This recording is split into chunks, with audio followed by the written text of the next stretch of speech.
poor man found with his children a bus abandoned in the woods, and upon entering he broke into tears.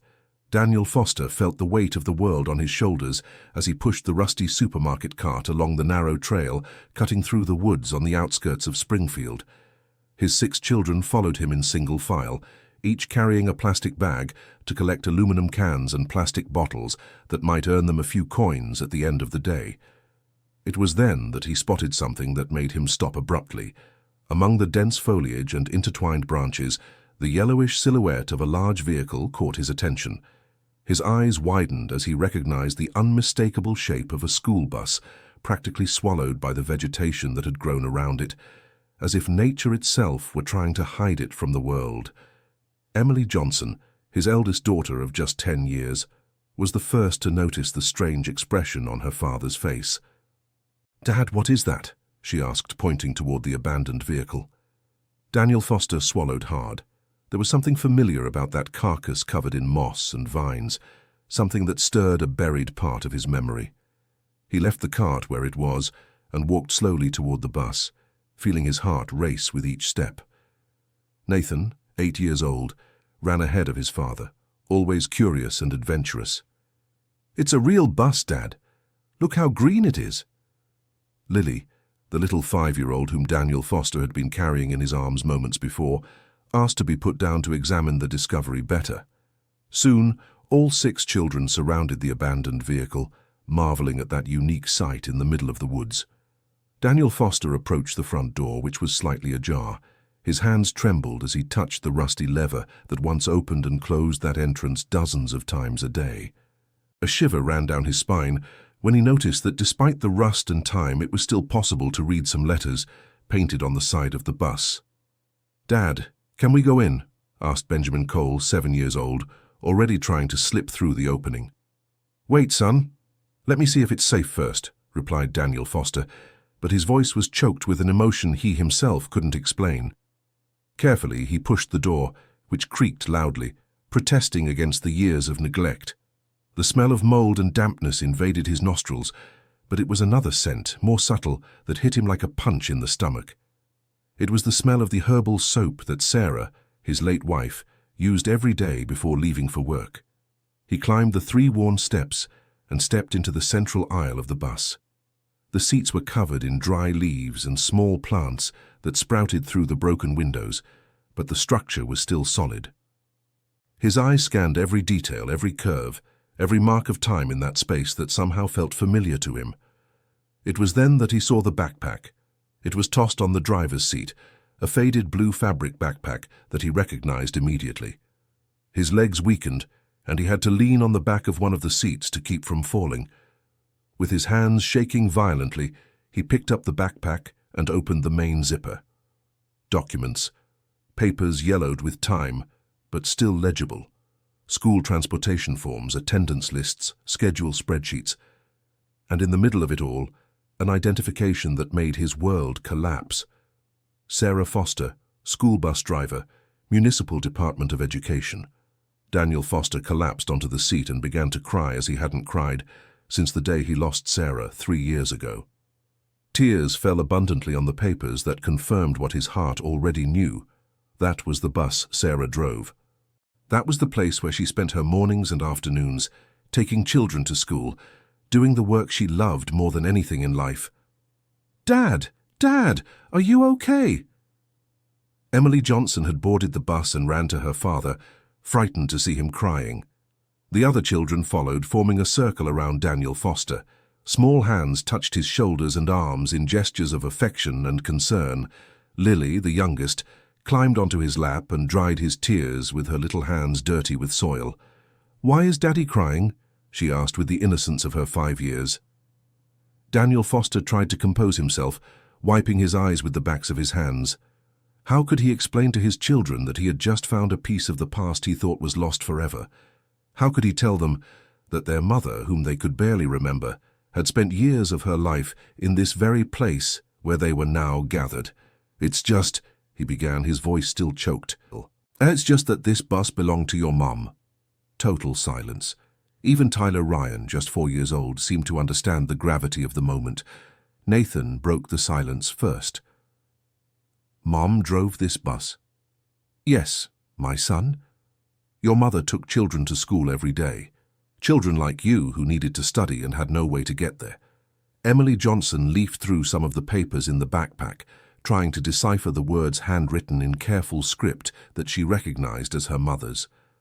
Dad, there are a lot of names here, she said, showing a list. Are these the kids Mom took to school? Daniel Foster took the list carefully, as if it were a sacred object. They were names of children, ages, addresses, some handwritten notes. Jimmy, allergic to peanuts, remember to be careful with snacks. Mary Grace lives with her grandma, always pick up at 7:15 sharp. Marcus, shy, always sit in front to encourage. Each note revealed the care and dedication Sarah had for every child she transported. Daniel Foster realized he had never fully understood how important his wife's work was. To him, it was just a job that paid the bills. To Sarah, it was a mission. Mom took good care of the kids, murmured Benjamin Cole, who had found a small first aid kit under one of the seats. Very good, agreed Daniel Foster, feeling a mix of pride and sadness. She loved this work more than anything. Lily found something that made her eyes shine. Between the back seats, half hidden by leaves and debris, was a cloth doll with a yellow dress. Though dirty and faded by time, you could still see it had been very well made and cared for. Dad, look, a doll, she exclaimed, hugging the toy as if it were a treasure. Daniel Foster felt his heart tighten again. Sarah always promised to buy a doll for Lily, but tight finances never allowed it. Now, by a twist of fate, the girl found one in the last place her mother had worked. You can keep it, sweetie, he said, his voice laden with emotion. Dear listener, if you're enjoying the story, please take a moment to like and especially subscribe to the channel. It really helps us who are just starting out. Now continuing.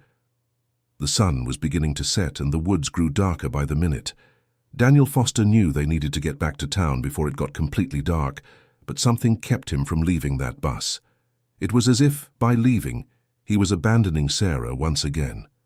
Emily Johnson, always observant, noticed her father's hesitation. Can we come back here tomorrow? She asked. I don't know, honey. It's far from our home, replied Daniel Foster, though he couldn't get the idea of returning out of his head. But Dad, look, said Nathan, pointing to the back of the bus. There's a bed here. Daniel Foster turned and saw that the boy had discovered a seat that reclined completely, forming a flat surface. Probably Sarah used that space to rest between work shifts. And look how many seats there are, continued Nathan, excited. It's bigger than our house. The innocent observation from his son hit Daniel Foster like a stab. It was true. The abandoned bus offered more space than the single room they rented on the outskirts of Springfield, where their 6 children slept, squeezed on mattresses on the floor. Dad, why did people leave this bus here? Asked Tyler Ryan, running through the aisles as if it were a playground. Daniel Foster didn't know how to answer. In fact, he knew almost nothing about Sarah's last days of work. She had lost her job a few weeks before she died, but never wanted to talk about it. She only said that things were changing and that she would soon find another job. Let's leave for today, he finally decided. It's getting dark and it's dangerous to walk in the woods at night. He carefully gathered Sarah's backpack and some of the more important papers. Lily clutched her doll tightly as if fearing someone would take it from her. The other children reluctantly got off the bus, clearly fascinated by the discovery. The way back seemed longer than the way there. Daniel Foster carried Lily in his arms while the others walked beside him, talking excitedly about the bus. But his mind was lost in memories and questions. Why had Sarah never told him about those affectionate notes about each child? Why did she seem to know each of their lives so well? And most of all, why did she love that job so much that he considered just another way to earn money? They arrived home when night had completely fallen. The house, if it could be called that, was a small room in a tenement on the outskirts of the city, one room that served as a living room, bedroom, kitchen, and everything else a family of 7 might need. Daniel Foster prepared a simple dinner with the few ingredients they had at home, rice, beans, and some eggs. While the children ate, he leafed through Sarah's papers in the light of a dim lamp. He found things he never imagined. There were letters from parents thanking Sarah for her dedication. One mother wrote that her daughter had learned to read faster because Sarah sang songs during the trips. Another father mentioned that Sarah always waited a few extra minutes when his son was late because he had to help his sick grandmother. "What are these papers, Dad?" asked Emily Johnson, sitting next to him after finishing eating. "They're memories of your mom," he replied simply. "Good memories." Daniel Foster looked at his daughter, seeing in her eyes the same sweetness that shone in Sarah's eyes. "Very good, sweetie. Your mother was a very special person." "I know," said Emily Johnson, with the seriousness of a girl who grew up too fast. "You always say that." "But I never knew how much," murmured Daniel Foster, more to himself than to her. That night, after all the children had fallen asleep, Daniel Foster lay awake thinking. He couldn't get the image of the abandoned bus and all the day's discoveries out of his head. He felt as if he had found a part of Sarah he had never known, a version of his wife that she had kept separate from their domestic life. The next morning, he woke up with a decision made. He would return to the bus, but this time he would bring some basic tools he owned. He wanted to clean the vehicle. He wanted to better understand what had happened to it. He wanted to somehow honor Sarah's memory in that place. "Dad, are we going back to see Mom's bus?" asked Nathan as soon as he woke up, as if he had read his father's thoughts. "Yes, we are," replied Daniel Foster. "But today we're going to work there. We're going to clean and see what else Mom left for us." The children were thrilled at the prospect. After a quick breakfast of bread and margarine, they set off toward the woods. This time, Daniel Foster carried a backpack with some tools, a machete to cut the plants that had invaded the bus, cloths for cleaning, a brush, and even a bit of leftover soap from home. The bus looked different in the daylight, less mysterious, more real. Daniel Foster could better see the overall condition of the vehicle and was surprised to notice that, despite years of abandonment, the structure was in reasonably good shape. "Dad, do you think it can still run?" asked Benjamin Cole, always practical in his observations. "I don't know, son. We'll see," replied Daniel Foster, though he doubted an engine exposed to the elements for so long could possibly work. They began the cleaning work with the front seats. The children helped as best they could, pulling out smaller plants and gathering the trash that had accumulated. Emily Johnson found more of Sarah's personal belongings, a tiny rosary she always carried, a small purse mirror, and even a photo of the children stuck to the dashboard. "Look, Dad, Mom took our picture with her," exclaimed Emily Johnson, showing the faded photograph where all the children appeared even younger. Daniel Foster took the photo carefully. It was from 2 years ago, just a few months before Sarah died.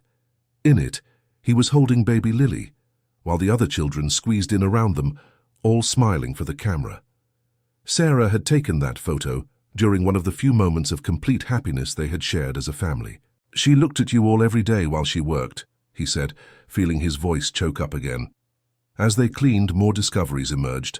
Nathan found a little notebook where Sarah wrote down funny stories the children told during the rides. Tyler Ryan discovered a collection of colored pencils hidden under the driver's seat, probably saved for some child in need. But it was Lily who made the most touching discovery. Playing near the back of the bus, she found a shoebox hidden behind the last seat. Inside the box were dozens of handwritten letters, all addressed to Sarah. "Dad, there are a bunch of letters here," she shouted excitedly. Daniel Foster approached and picked up one of the letters at random. It was written in a child's handwriting, full of spelling mistakes, but overflowing with affection. "Miss Sarah, thank you for taking me to school every day. My mum said if it weren't for you, I wouldn't be able to study. I love you so much. Kisses, Tommy Brown." Another letter said, "To the best driver in the world. You always sing beautiful songs and make us laugh when we're sad. When I grow up, I want to be just like you. With love, Ashley." Daniel Foster read letter after letter, each one revealing a little more about the impact Sarah had on those children's lives. She wasn't just the driver who took them from point A to point B. She was a confidant, a friend, a second mother to many of them. "Why did these kids write to Mom?" asked Emily Johnson, reading over her father's shoulder. "Because they liked her very much," explained Daniel Foster. "Your mother made a difference in a lot of people's lives, sweetie." "How?" insisted the girl, always curious. Daniel Foster paused to think of an answer. How do you explain to a 10-year-old the meaning of dedication, of vocation, of love for others? You know how you look after Tyler Ryan when he's crying? And how you always share your food with Lily when she's still hungry? He began. I do. Well, your mother did that, but with dozens of children every day. She cared for them, protected them, helped them. For many of those children, the happiest moment of the day was when they got on this bus. Benjamin Cole, who had been quietly flipping through a stack of letters, looked up with a confused expression. Dad, there's a weird letter here, he said. What do you mean, weird? Asked Daniel Foster. It's from a child, but she says she won't be able to ride the bus anymore because the mayor ended the project. Daniel Foster took the letter his son was holding out. It was from a girl named Jessica, written in the careful handwriting of someone who already knew how to write well. Miss Sarah, Mom told me we won't have a bus to go to school anymore because the mayor said there's no more money. I'm very sad because I like you so much and our talks. Mom said now I'll have to study at the school nearby, which isn't as good as the one downtown. I'm going to miss it so much. With much love and sadness, Jessica Miller. The puzzle pieces began to fit together in Daniel Foster's mind. Sarah had lost her job not because of some mistake of her own, but because the school transportation program had been terminated, probably due to budget cuts or political changes at City Hall. Dad, so Mom lost her job because the mayor didn't want it anymore? Asked Nathan, who had understood the situation with the quickness of children. It seems so, son, replied Daniel Foster, feeling a mix of anger and sadness. Now he understood why Sarah had been so depressed in the last months of her life. It wasn't just the loss of the job or the financial worry. It was the pain of knowing that dozens of children would be left without access to quality education. It was the frustration of seeing her years of work discarded as if it had no value. Lily, who was playing with the doll she had found the day before, approached her father, tugging on his shirt hem. Dad, the doll is hungry, she said with the innocence typical of her age. Daniel Foster smiled, despite the sadness he felt. He picked up his daughter and looked around the bus, seeing for the first time not just an abandoned vehicle, but a space that had housed dreams, hopes, and much love. You know what I'm thinking, he said to the children. What? They asked, almost in unison. I'm thinking that maybe we can clean this whole bus, make it pretty again, like Mom liked it. What for, Dad? Asked Emily Johnson. Daniel Foster hesitated. He didn't know exactly what for. He only knew he felt the need to do something, to honor Sarah's memory in some meaningful way. So people remember Mom's work, he finally answered. Nathan, always practical, asked the question Daniel Foster feared. But Dad, what if someone comes here and says we can't touch the bus? It was a real possibility. Technically, they were trespassing on property that wasn't theirs, messing with a vehicle that belonged to the city. But Daniel Foster was willing to take the risk. If someone comes, we explain what we're doing, he said.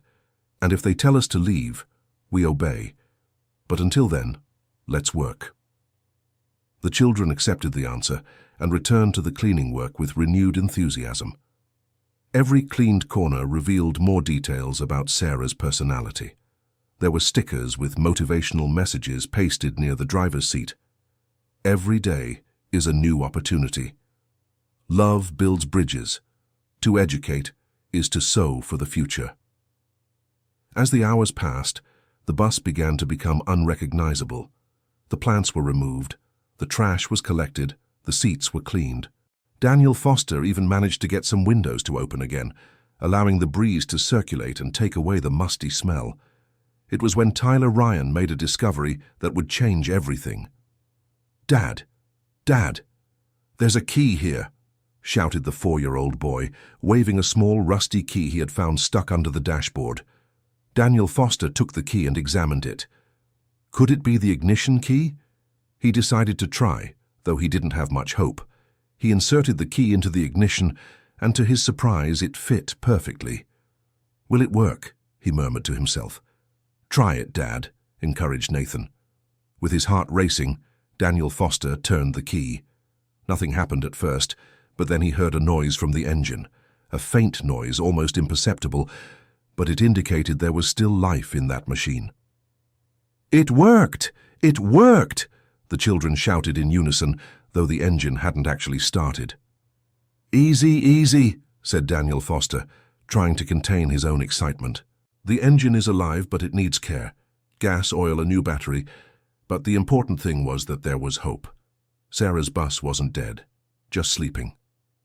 At that moment, they heard voices coming from the trail leading to the bus. Daniel Foster felt his heart race for a different reason now. What if it was someone from the city?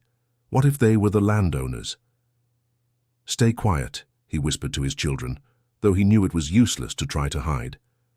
Two figures appeared among the trees, an elderly man with white hair and a middle-aged woman. Both walked slowly, as if they knew the terrain well. "Good morning," greeted the elderly man, stopping a few meters from the bus. "Good morning, sir," replied Daniel Foster, getting out of the vehicle and positioning himself protectively between the children and the strangers.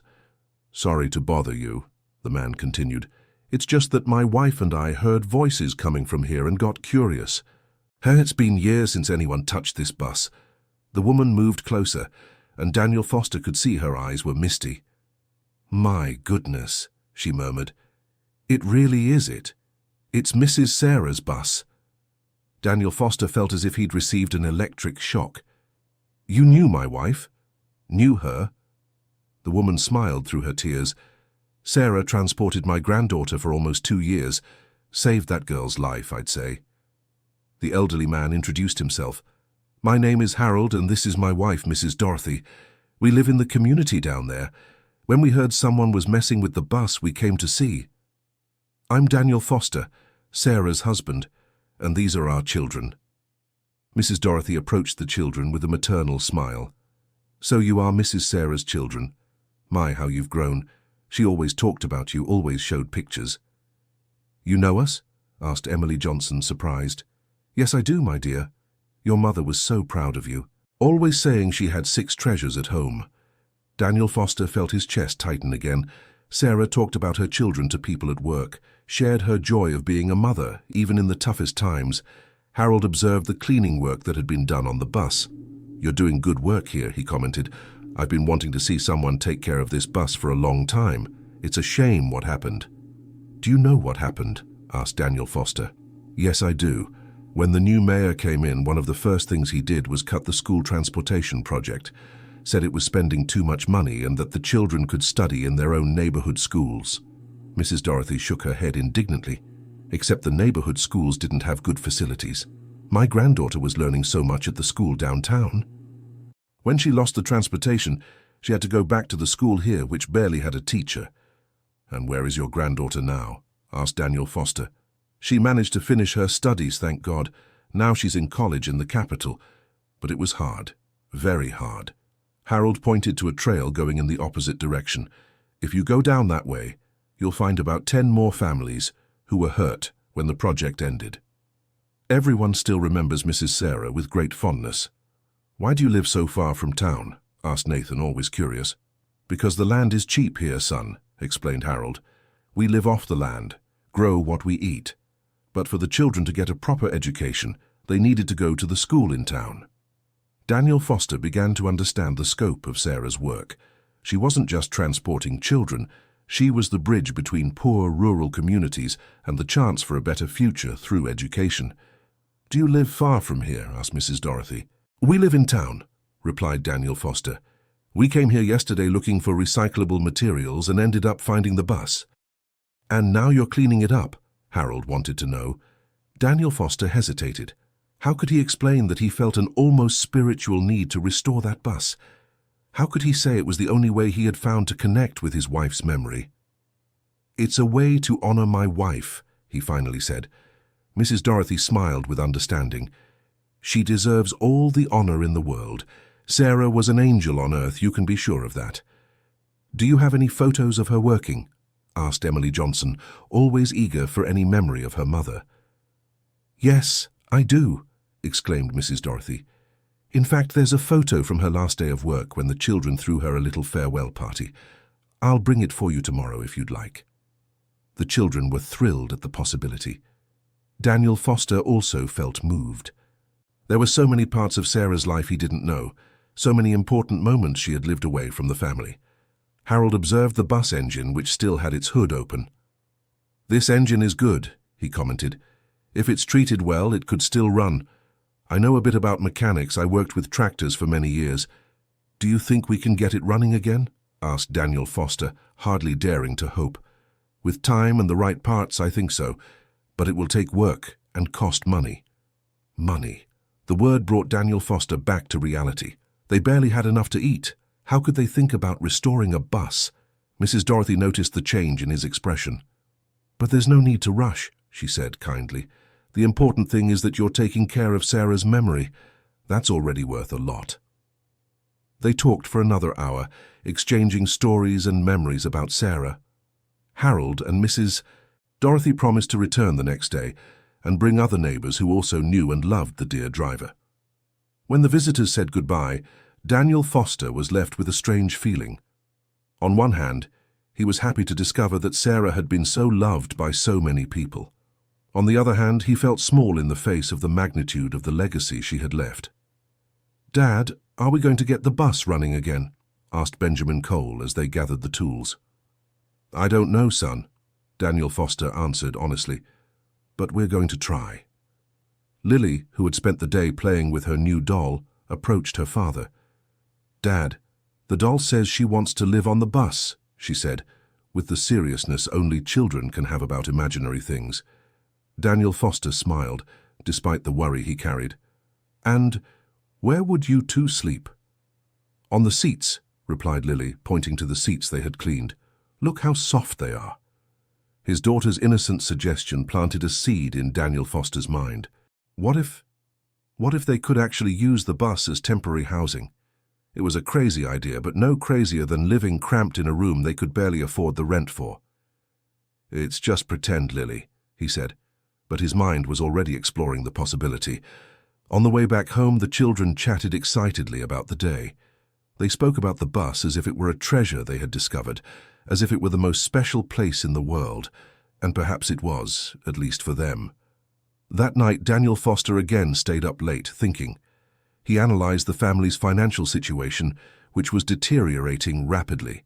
The work as a collector of recyclable materials paid very little, barely enough to buy food.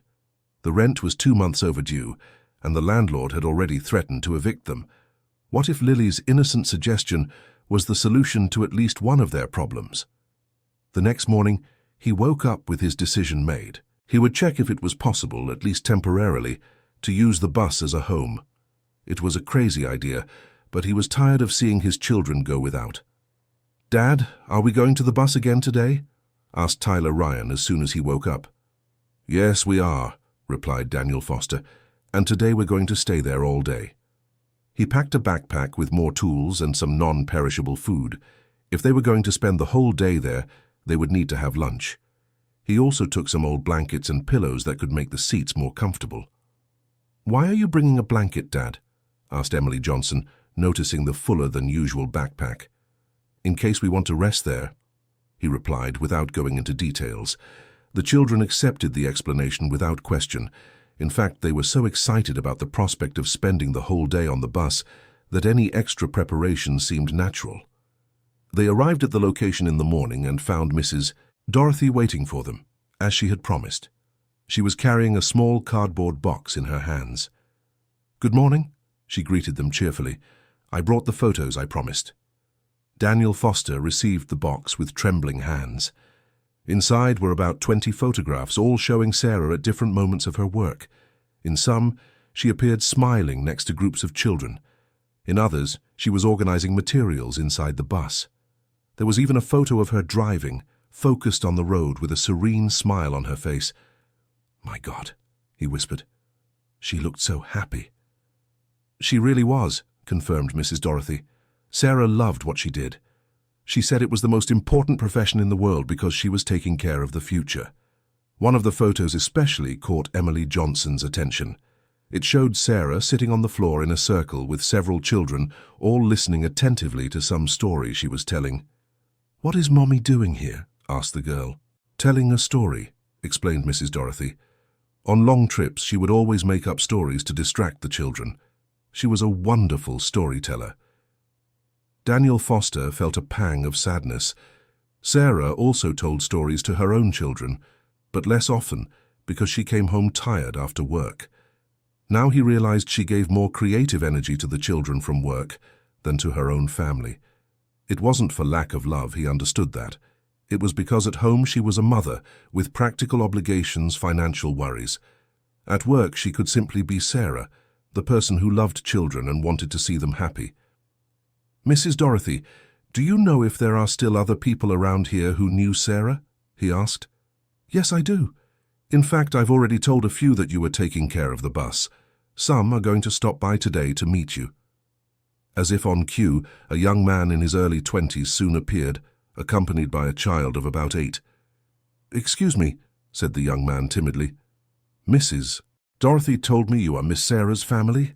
Daniel Foster confirmed with a nod. "My name is Marcus.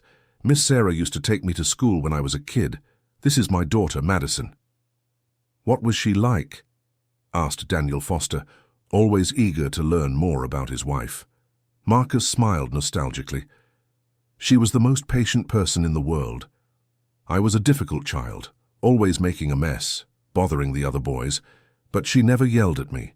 She always found a way to calm me down." "How?" Nathan wanted to know, curious.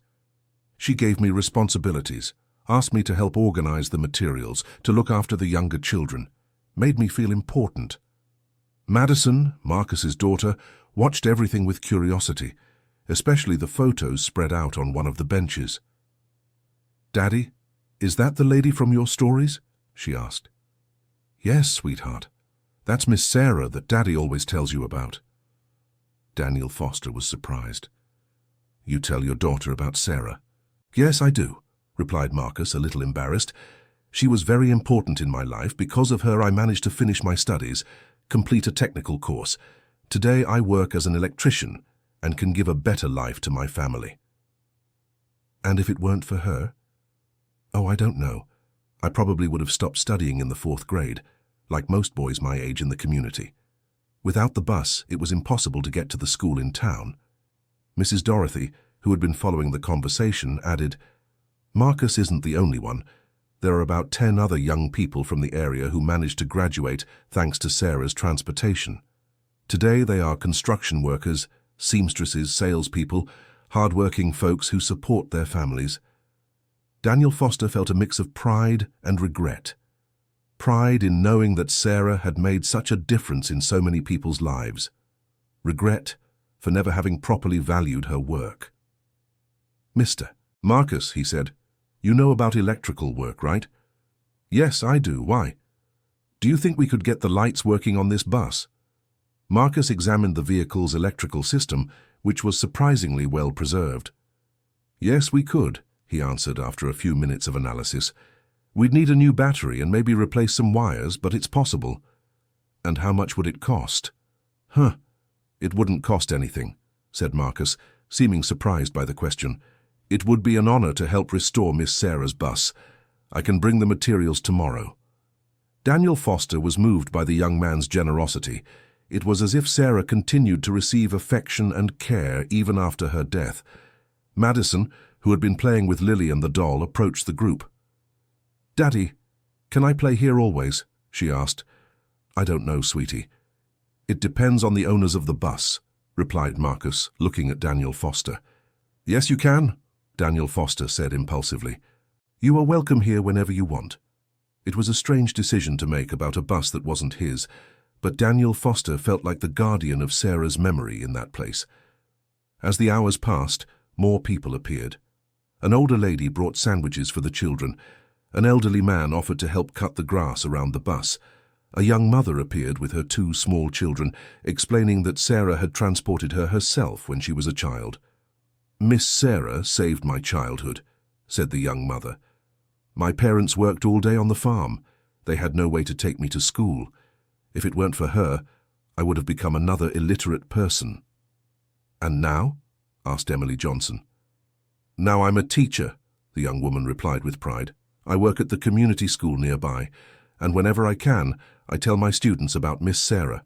about how education can change our lives.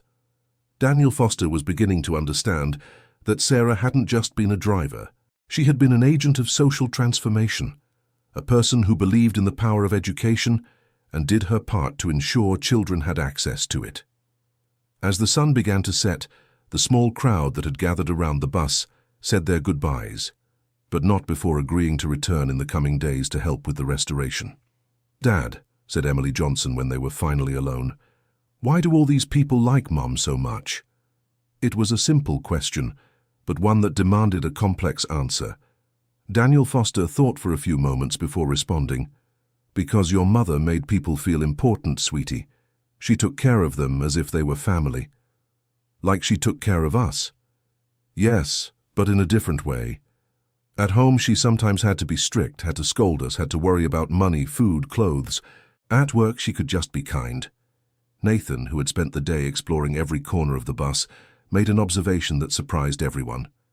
"Dad, the bus is cleaner than our house." It was true. With all the cleaning work of the past few days, the inside of the bus was more organized and comfortable than the cramped room they lived in back in the city.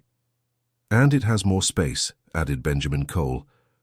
"And there's no noise of neighbors fighting," said Tyler Ryan, referring to the constant conflicts in the tenement where they lived. Lily, who had spent the day treating the seats as if they were doll beds, declared, "I want to live here." The innocent statement from the 5-year-old girl echoed the thought Daniel Foster had been ruminating on for hours. "Lily, this isn't our home," said Emily Johnson, always responsible. "But it could be," insisted the girl. "It's Mom's, isn't it?" Daniel Foster smiled sadly. How to explain concepts like public property, trespassing, legal rights to a 5-year-old? "The bus was where Mom worked, not where she lived," he explained. "But she doesn't work anymore," argued Lily, with the inflexible logic of children. "So now it can be our home." The conversation was interrupted by the arrival of Harold, who had promised to take a look at the engine before dark. "How was the day?" he asked, noting the number of people who had passed through. "Incredible," replied Daniel Foster. "I had no idea Sarah was so beloved." "Beloved is an understatement," said Harold, lifting the bus hood. "She was considered a treasure around here." As Harold examined the engine with a flashlight, the children spread out through the bus, each finding their favorite little spot. Emily Johnson had adopted the seat right behind the driver, where she could see everything. Nathan preferred the back, where he could play without bothering anyone. Lily had chosen the seat where she found the doll, as if it were a sacred place. "Daniel Foster," Harold called from under the hood. "Come here and see something." Daniel Foster approached. Harold was pointing the flashlight at the engine. "This engine is in better shape than I thought," he said. "Someone did maintenance on it shortly before it stopped working." "What do you mean?" "New oil, replaced filters, cleaned spark plugs. Sarah took good care of this bus. And that means... it might be easier to get it running than I imagined. If we can get a new battery and some gas, there's a good chance it'll start." Daniel Foster felt his heart race. The possibility of seeing Sarah's bus running again seemed like a miracle. How much would everything cost? Not much, maybe $200–300, tops. And I have some contacts who might get the parts cheaper. $200 was a fortune to Daniel Foster, but it was starting to seem like an achievable goal, especially with the help he was getting from the community. "Harold, can I ask you a personal question?" "Sure." "Do you think it would be completely absurd if my family stayed here a few nights? Our situation at home is complicated and—" Harold interrupted with an understanding smile. "Daniel Foster, this bus has been abandoned here for 3 years. If you want to take care of it, clean it, protect it, I think you're providing a service. And if you need a place to stay temporarily, I don't see any problem." "But what if someone from the city shows up?" "If they show up, you explain the situation. Anyone with a shred of heart will understand." Harold's permission, even if unofficial, gave Daniel Foster the courage he needed to make a decision he had been contemplating all day. "Kids," he called, gathering his children around him. "What do you think about sleeping here tonight?" The reaction was immediate and enthusiastic. Shouts of joy, clapping, happy jumps. For the children, the idea of sleeping in their mother's bus was the most exciting adventure they could imagine. "But Dad, we don't have a mattress," observed Emily Johnson, always practical. "I brought blankets and pillows," replied Daniel Foster, "and the seats are actually comfortable." "And food?" asked Nathan. "I brought that too." In truth, Daniel Foster had brought little food, some bread, margarine, bananas, and a bottle of water, but it would be enough for the night. Harold said goodbye, promising to return the next day with tools to work on the engine. The children spent the rest of the afternoon organizing the bus as if it were truly their new home. Each chose their seat, arranged their few belongings, created their spaces. When night finally fell, they were all settled on the seats, covered with old blankets but happier than they had been in a long time. The silence of the woods was broken only by the gentle sounds of nature. Crickets, owls, leaves rustling in the wind.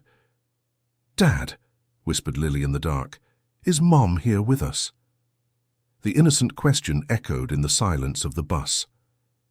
Daniel Foster thought of all the discoveries of the past few days, the thank you letters, the photos, the testimonies of the people Sarah had helped. She really was present there, not physically, but through all the lives she had touched. "Yes, she is, sweetie," he answered softly. "She is here with us." "I knew it," said Lily, satisfied, and soon fell asleep, hugging her doll. Daniel Foster stayed awake longer, listening to the calm breathing of his children. For the first time in a long while they seemed relaxed, safe, happy. Perhaps they didn't have a traditional house, but they had found a home. The next morning they woke to the sound of voices from outside. Daniel Foster quickly got up, fearing they were authorities coming to evict them. But looking out the window, he saw Marcus arriving with a toolbox and some electrical materials. "Good morning," greeted Marcus cheerfully. "I brought things to fix the bus lights." Behind him came Mrs. Dorothy carrying a steaming pot. "Good morning, children," she said. "I brought breakfast for you." Daniel Foster felt his eyes fill with tears. The generosity of these people who barely knew his family was something he had never experienced in the city. The children woke up with the commotion and soon got involved in the activities. Marcus began working on the electrical system while the children helped Mrs. Dorothy serve breakfast. There was coffee with milk, fresh bread, homemade butter, and even cornbread. "Mrs. Dorothy, you didn't have to," said Daniel Foster, embarrassed. "Yes, I did," she replied firmly. "You are taking care of Sarah's memory. It's the least I can do." As they ate, Marcus told stories about school days, when Sarah would give him a ride into town every day. "She knew every child's name," he said. "And not just the name, she knew the family, the dreams, the problems. It was as if she were an aunt to each of us." "How many children did she take?" asked Emily Johnson. "About 40 at least. Children from 5 different communities. The bus made 3 trips a day. In the morning it took the little ones, in the afternoon it brought them back and took the older ones, and in the late afternoon it brought the older ones back." Daniel Foster calculated mentally. Sarah spent at least 6 hours a day in traffic, dealing with dozens of children of different ages. It was an exhausting job that required infinite patience. "And she never got tired?" he asked. "If she did, she never showed it," replied Marcus. "On the contrary, she always seemed happy. She sang, told jokes, made up games." "What kind of games?" Nathan wanted to know. "Oh, lots of them. Sometimes she'd ask us to tell her what we'd learned in school that day. Whoever told the most interesting story would get a piece of candy. Other times she'd make up riddles or teach us songs." Lily, who was playing with her doll while listening, asked a question that surprised everyone. "Uncle Marcus, did Mommy give you candy every day?" "Almost every day, yes. But she never gave us candy at home," said the girl with the cruel innocence of children. The comment created an uncomfortable silence. Daniel Foster realized Lily had touched on something painful. Sarah spent money buying candy for the children from work, but rarely brought sweets home. Marcus noticed the embarrassment and tried to soften it. "It's just that at work, it was different, Lily. Your mother had to keep the children quiet during the long trips. The candies were a work tool, not a gift." But Daniel Foster understood there was more to it. Sarah probably felt guilty for spending so much time away from her own children and compensated by being extra affectionate with the children from work. Mrs. Dorothy, who had been following the conversation, discreetly changed the subject. "Marcus, how's the electrical installation going?" "Very well," he replied, excited.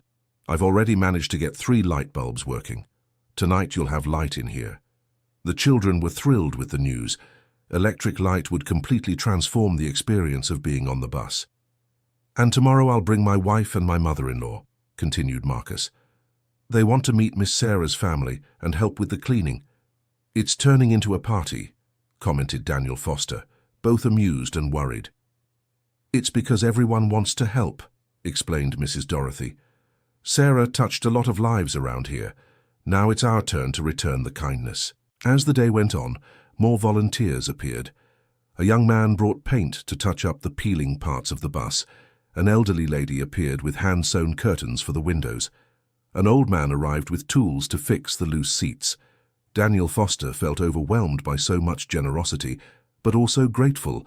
For the first time in his life, he experienced what it was like to have the support of a community. Emily Johnson, observant as always, noticed the impact this was having on her father. "Dad, you seem happier," she observed. "It's true," admitted Daniel Foster. "It's been a long time since I felt so welcomed." "It's because everyone here likes Mom," said Nathan with the simplicity of children. "And us too," added Tyler Ryan. It was true, people weren't helping just because of Sarah's memory. They were genuinely becoming fond of the family, especially the children. When Marcus finished the electrical work and tested the lights, everyone clapped. The inside of the bus was completely transformed with the light, the seats clean and organized, the windows with curtains, the lights working. It looked like a real home. "Now all that's left is to get the engine running," said Harold, who had arrived with the promised parts. "Did you manage to get everything?" asked Daniel Foster. "Yes, I did. A used but good battery, oil, gasoline, an air filter. Let's see if this beauty comes back to life." The moment to test the engine was filled with anticipation. All the children gathered around as Harold installed the battery and made the final adjustments. "Ready," he finally said. Moment of truth. Daniel Foster climbed into the driver's seat, where Sarah had spent so many hours. He inserted the key into the ignition, said a silent prayer, and turned it. Nothing. He tried again. Nothing. On the 3rd attempt, he heard a faint noise from the engine. On the 4th, the noise grew louder. On the 5th try, to everyone's joy, the engine started. The bus came back to life with a loud, uneven rumble, but it was running. The children shouted with joy, clapping and jumping. Even the adults were moved by the moment. "We did it!" shouted Nathan. "Mom's bus is running again!" Daniel Foster allowed himself to cry with emotion. Driving the bus where Sarah had worked for years was like hugging her one more time. Harold instructed some adjustments to the engine, explaining that it was normal for it to be rough after sitting for so long. With a few days of use, it would stabilize. "Now you can take the children for a ride," suggested Mrs. Dorothy. "You really can," agreed Harold. "The bus is safe to drive around the area." The idea of taking a ride in Sarah's bus excited all the children. Daniel Foster, who had driven trucks when he was younger, felt confident to drive the vehicle. "Where are we going?" asked Benjamin Cole. "How about visiting the communities where Mom used to go?" suggested Daniel Foster. "Good idea," approved Marcus. "I can show the way." And so it was.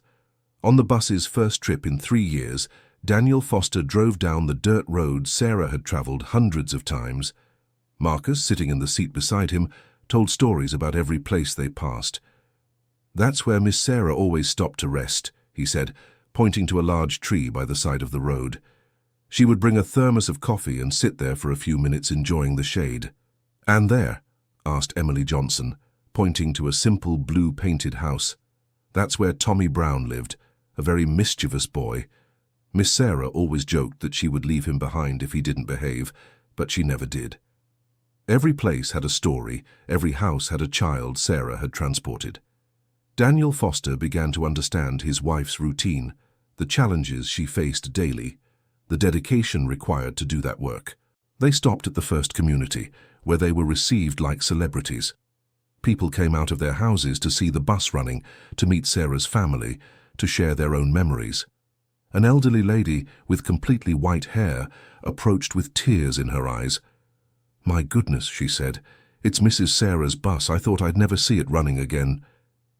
"Did you know my wife?" asked Daniel Foster. "Know her? She saved my grandson," replied the emotional lady. "My grandson is disabled. He has difficulty walking. All the other drivers complained about him, said he was too much work. But not Mrs. Sarah. She would get off the bus, help him up, carry the wheelchair. She did it every day, without complaining once." "And where is your grandson now?" Emily Johnson wanted to know. "He's in the capital, studying to be an accountant. He graduated high school with excellent grades, thanks to the good school he was able to attend because of Mrs. Sarah's bus." Another life transformed by Sarah's work. Daniel Foster was beginning to understand the magnitude of the impact she had made. They visited 2 more communities that afternoon, always received with affection and gratitude. At each stop, they heard stories about Sarah, about how she had made a difference in people's lives. When they returned to the place where the bus was kept, it was already late afternoon. The children were tired, but happy. They had met dozens of people who loved their mother. They had heard stories they had never imagined. "Dad," said Tyler Ryan as they were getting ready for sleep, "now I understand why Mom liked working so much." "Why, son?" "Because she was important to a lot of people. She changed people's lives." The observation from the 4-year-old boy touched Daniel Foster deeply. Even so young, Tyler Ryan had grasped the essence of Sarah's work. "She really was important," agreed Daniel Foster. "And you are too. You are the continuation of her story." That night they slept in the bus again, but now it was different. It was no longer just a temporary shelter. It was a place filled with meaning, a sanctuary of Sarah's memory. Dear listener, if you are enjoying the story, please take a moment to like and especially subscribe to the channel. It helps us a lot as we are just starting out. Now, continuing. The following days followed a pleasant pattern. In the morning, they received visits from people who wanted to meet Sarah's family and help with the bus's upkeep. During the day, they took small trips through the communities, learning more stories and meeting more people. In the afternoon, they worked on improving the bus, always with the help of volunteers. Marcus had managed to get material donations for small repairs. The curtains made by Mrs. Dorothy gave the interior a cozy touch. Harold had installed a small water tank so they could wash and cook. Gradually, the bus was transforming into a functional home. It wasn't luxurious, but it was clean, organized, and full of care. It was on the 5th morning that Daniel Foster received the visit that would change everything. He was organizing some belongings when he saw an elegant woman about 40 years old approaching on the trail. She wore expensive clothes and seemed completely out of place in that rural setting. "Excuse me," she said politely, "I'm looking for the family of the driver Sarah Foster." "That's me," replied Daniel Foster suspiciously. "Who are you?" "My name is Patricia Anderson. I'm a businesswoman. I have a transportation company in the capital. I heard about your story and came to meet you in person." "How did you hear about our story?" "One of my employees is Marcus. He told me about Miss Sarah's bus and about you all living here."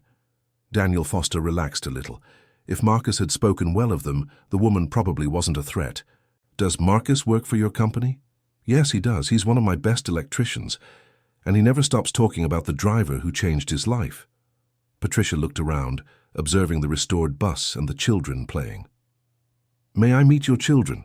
Daniel Foster called the children, who approached timidly.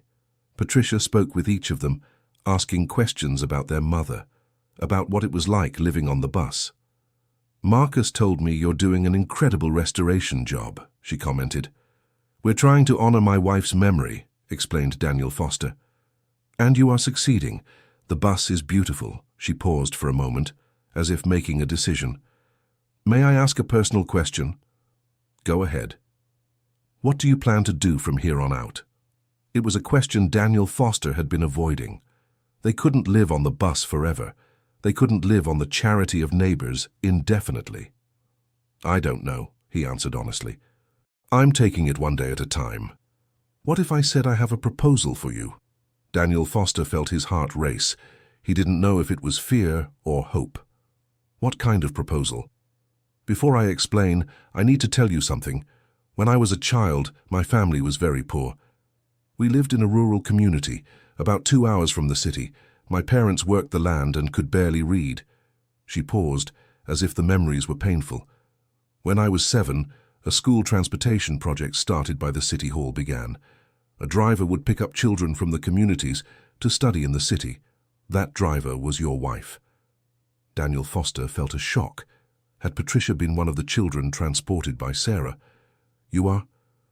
I'm one of the children Sarah used to take to school every day for 4 years, until I finished elementary school. Daniel Foster's children approached, fascinated by the story. Did you know our mommy? Asked Emily Johnson. Yes, I did, my dear. And I owe everything I am today to her. How so? Nathan wanted to know. If it weren't for your mother taking me to school every day, I would never have learned to read properly, never have finished my studies, never have managed to escape poverty. Patricia told her story. After the school transportation project ended, she had managed to finish high school by studying at night in the city, working during the day to support herself. Then she got a scholarship and studied business administration in college, worked at several companies, until she managed to open her own transport company. Today I have 40 trucks and vans. I transport cargo all over the state. I employ over 100 people. And it all started because a dedicated driver gave me the opportunity to study. Mummy really was special, said Lily, hugging her doll. She was more than special, Patricia agreed. She was an angel. And what is the proposal? Asked Daniel Foster, returning to the main subject. Patricia took a deep breath before answering. I want to recreate the school transportation project your wife used to do. I want you to be the driver. The silence that followed was absolute. Even the children stopped moving, sensing the importance of the moment. Me? Asked Daniel Foster, unable to believe what he was hearing. You, with this bus, in this region, transporting children like Sarah did. But I'm not a public employee. I don't have authorization. I don't have... Leave those worries to me, Patricia interrupted. My company can take on the project through a partnership with the City Hall. You would be my employee, with a formal contract, a decent salary, all the rights. Daniel Foster felt his legs go weak. It was too much of a dream to be true. Why would you do this? For 3 reasons, Patricia replied. First, because I owe it to Sarah's memory.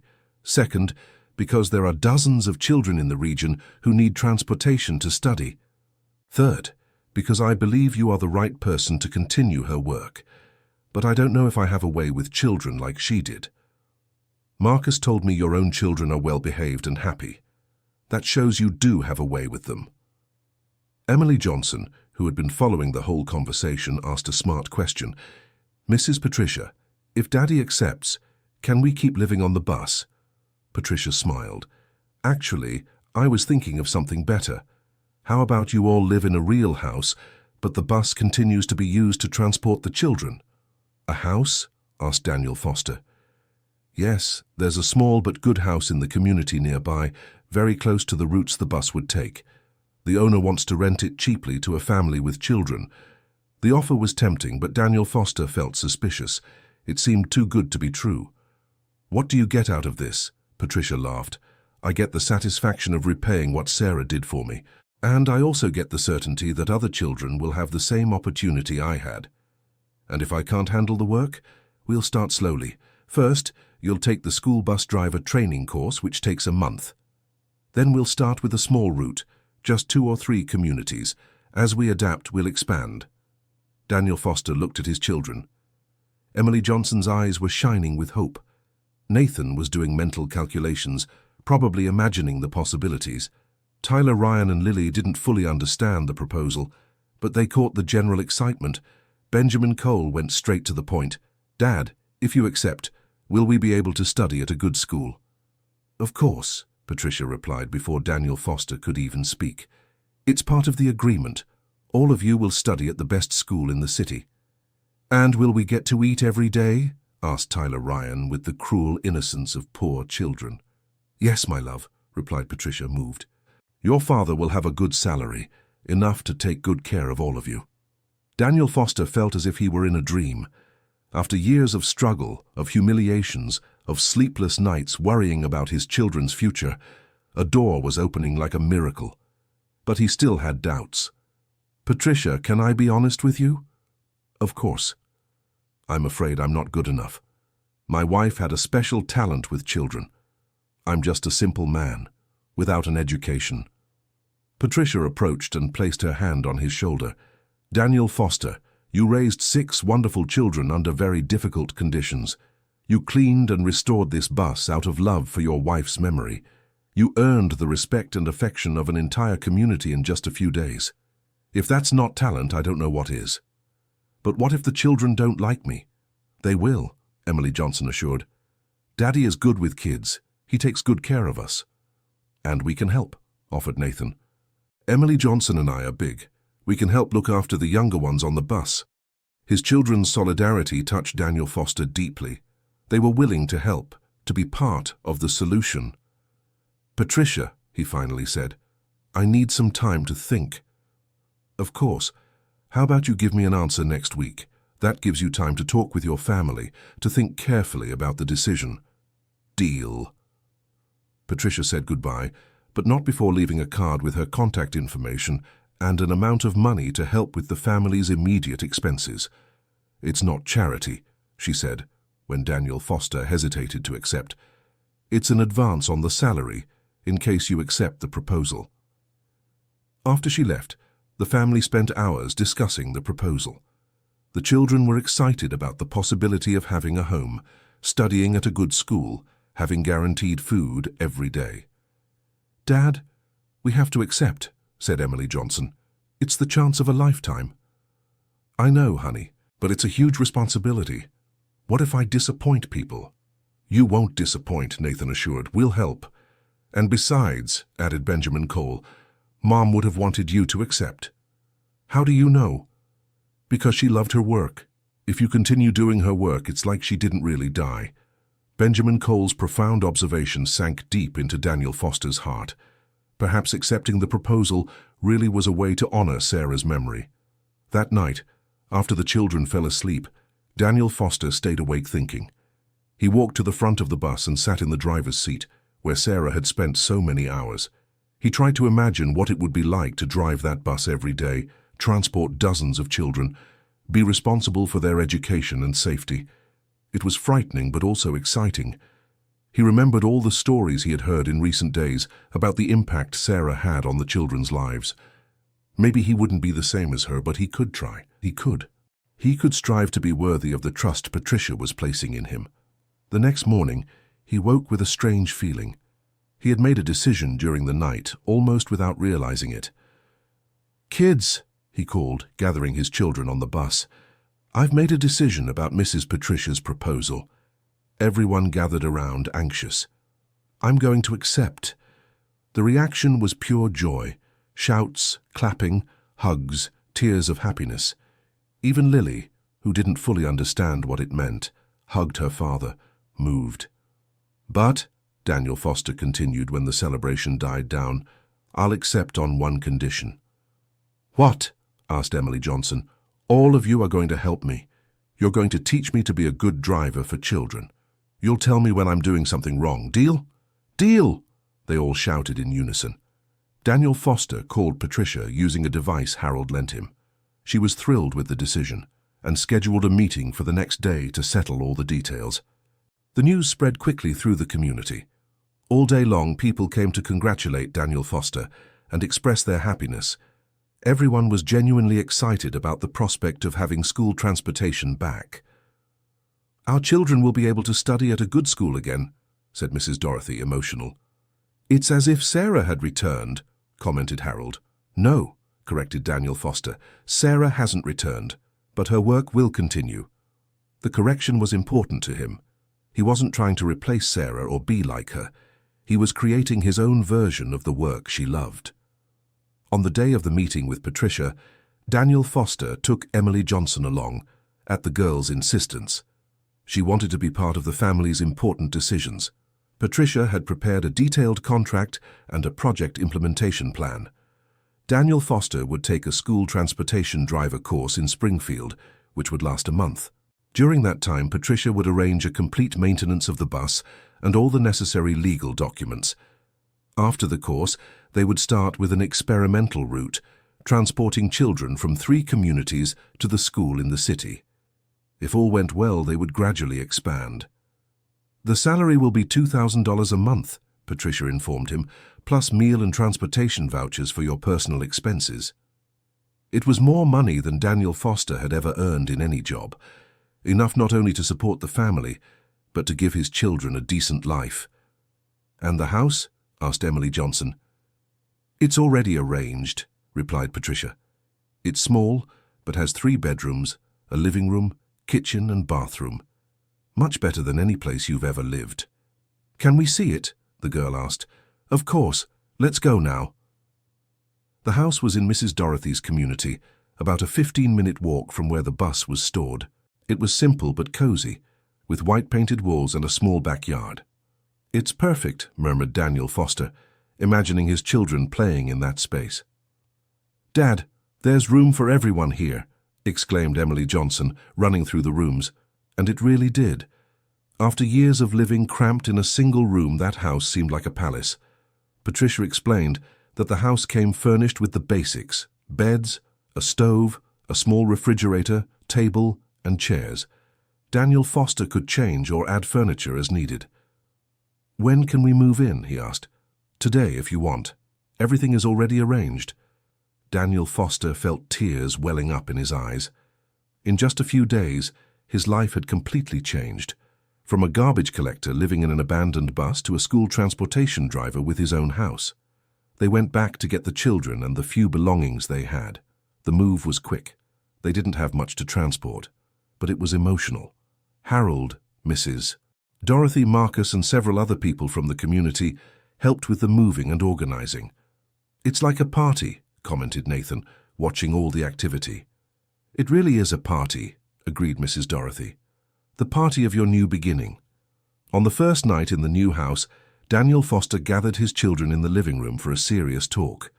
"Kids, our life is going to change a lot from now on," he began.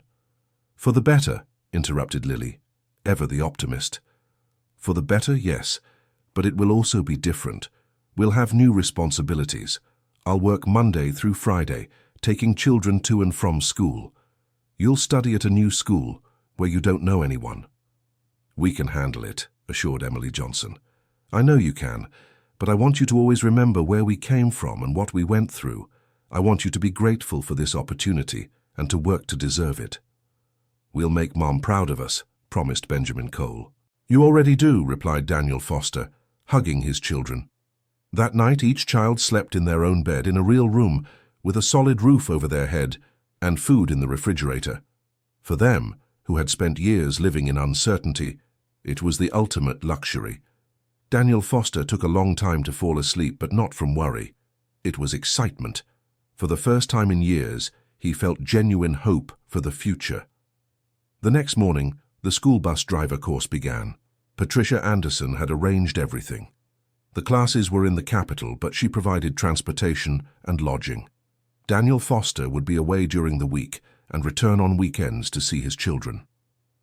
"Who will the children stay with?" he asked, concerned. "Mrs. Dorothy offered to look after them during the day," explained Patricia, "and Emily Johnson is old enough to help take care of her younger siblings." "Dad, we'll be fine," reassured Emily Johnson, "and the neighbors will help." It was true. The community had adopted Daniel Foster's family as if they were relatives. There was always someone willing to help, to offer a plate of food, to look after the children. The school bus driver course was more intense than Daniel Foster expected. It wasn't just about learning to drive the bus. He already knew how to do that. It was about learning first aid, child psychology, traffic laws, specific to school transportation, how to handle emergencies. "Transporting children is one of the greatest responsibilities there is," the instructor explained. "You hold families' most precious possessions in your hands." The phrase echoed in Daniel Foster's mind. He understood he wasn't just taking on a job, he was taking on a mission. During the classes on child psychology, he learned techniques for dealing with restless children, how to identify signs of family problems, how to be a trusted adult in the little ones' lives. He remembered Sarah and how she seemed to intuitively know all these things. "My wife did that naturally," he commented to the instructor during a break. "Some have the natural gift," the man replied. "Others learn through study and dedication. The important thing is to have genuine love for the children." On weekends, Daniel Foster would return home and practice driving the bus on the local roads, now with all the paperwork in order and maintenance complete. His own children helped him practice, pretending to be passengers and creating imaginary situations. "Dad, what if a child gets sick on the bus?" Emily Johnson would ask, testing his knowledge. "I stop the bus in a safe place, administer first aid, and call for help," Daniel Foster would answer, repeating what he had learned in the course. "And if two children get into a fight? I stop the bus, separate them, talk to understand the problem, and teach them to resolve it without violence." Nathan created increasingly elaborate scenarios. "And what if the bus breaks down in the middle of nowhere with 10 children inside? I keep calm, reassure the children, call for support, and while help doesn't arrive, I create activities to distract them." The weekends turned into fun training sessions where the children themselves helped their father prepare for the new job. When Daniel Foster finally completed the course, he received his certificate with great pride. It was the first diploma he had ever earned in his life, and it represented much more than a professional qualification. It represented a new chance, a fresh start, an opportunity to honor Sarah's memory. Patricia Anderson organized a small graduation ceremony in the community itself. She invited all the people who had helped restore the bus and supported the family. "Today we are not just celebrating Daniel Foster's graduation," she said in her speech. "We are celebrating the return of hope for dozens of families in this region." Harold, who had become a father figure to Daniel Foster, made sure to speak. "Sarah would be proud," he said, moved. So proud to see her husband continuing the work she loved. The next day the work would officially begin. Daniel Foster was nervous, but confident. He had prepared well, had the community's support, and the determination to make a difference. He woke up before sunrise on the first day. He took a shower, put on the new shirt Patricia had given him as a gift, navy blue with the company logo, and walked to where the bus was kept. The vehicle was completely restored. Patricia had ordered a new paint job, had new tires installed, had a sound system, and even air conditioning put in.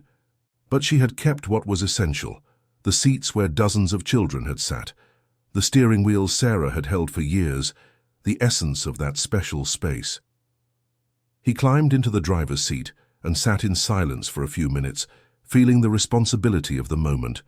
Then he whispered, "Sarah, help me do this right." He started the engine, which purred softly, and set off on the first route. The first stop was at Marcus's house, who had enrolled his daughter Madison in the new transportation program. "Good morning, driver Daniel Foster," said Madison cheerfully, getting on the bus. "Good morning, Princess," he replied, smiling.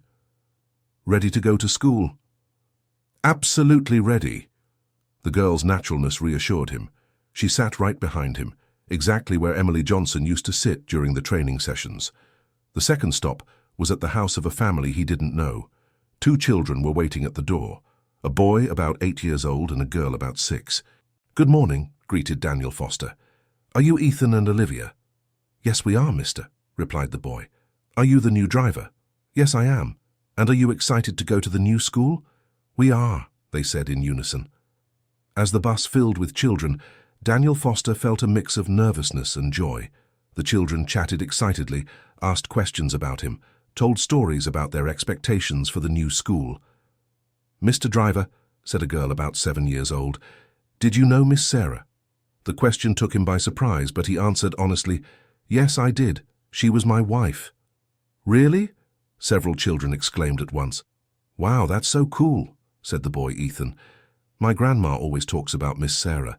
She said Miss Sarah was the best driver in the world." "She really was," agreed Daniel Foster. "And now I'm going to try to be a good driver, like she was." "You'll manage," Madison assured him. "My dad said you are Miss Sarah's son." Daniel Foster laughed at the girl's innocent confusion. "I'm not her son, Madison. I was married to her." "Oh, so you learned from her how to be a good driver?" "Yes, I did. And in a way, it was true." Even without being aware of it at the time, he had absorbed much of Sarah's philosophy about caring for children, about having patience, about making a difference in people's lives. The trip to school went smoothly. The children were excited, well-behaved, eager to see the new school. Daniel Foster told some stories that Sarah used to tell her own children, taught a simple song, made the time pass quickly. When they arrived at the school, he helped each child get off, checked if everyone had their backpacks and materials, and informed them about the pickup time. "Bye, driver uncle," shouted the children, waving as they entered the school. Daniel Foster watched until they were all safely inside the building. Only then did he allow himself to take a deep breath and smile. It had worked. The first trip had been a success. During the free time between trips, he took the opportunity to get to know the school better, talk with the teachers and principals, and understand how the educational routine worked. "It's a pleasure to meet you," said the principal. "Patricia told us your story. It's very beautiful to see someone carrying on his wife's work." "I'm trying to do my best," replied Daniel Foster. "I'm sure it will work out. The children already like you." In the afternoon on the return trip, the children were even more relaxed, talking about their first day at the new school, about the teachers, about their new classmates. "Driver uncle," said Olivia, the 6-year-old girl, "the school is really cool. It has a library with lots of books. And there's a huge playground," added Ethan. "That's great," replied Daniel Foster. "You're going to learn many important things." "Did you study at this school when you were a kid?" asked Madison. "No, Madison. When I was a child, I didn't have the opportunity to study at a good school like this one." "Why?" "Because it was very far from where I lived, and there was no bus to take me." The children grew thoughtful with his answer. Even though they were young, they understood the importance of what they were experiencing. When he dropped off the last child at home, Daniel Foster felt exhausted, but fulfilled. He had discovered that he really liked the work, that he had a knack for dealing with children, that he could make a difference. At home, he was welcomed as a hero by his own children. "So, Dad, how was it?" asked Emily Johnson eagerly. "It was very good, sweetie. I think I'm going to like the job." "Did the kids like you?" wanted to know Nathan. "I think so. At least they didn't make a mess and treated me kindly." "Of course they liked you," said Lily with the confidence typical of her age. "Everyone likes Dad." That night, Daniel Foster called Patricia to report on the first day. "Everything went well," he informed her. "The children are excited about the new school and behaved very well on the bus." "That's great," said Patricia, visibly relieved. "I knew you could handle it." "Thank you for believing in me," said Daniel Foster, moved. "No need to thank me. You deserve this opportunity." The following days followed the same positive pattern. Daniel Foster was gaining confidence, the children were getting used to him, and the parents were showing satisfaction with the service. One morning, a mother stopped to talk to him. "Mr. Daniel Foster, I want to thank you for what you are doing for our children." "No need to thank me, Mom. It's my job." "It's more than a job," she insisted. "My daughter comes home every day telling the stories you tell on the bus, singing the songs you teach. She was afraid of studying at a new school, but now she's excited." "I'm happy to hear that," replied Daniel Foster, genuinely moved. "You have the same way about you as Mrs. Sarah. You take care of the children as if they were your own."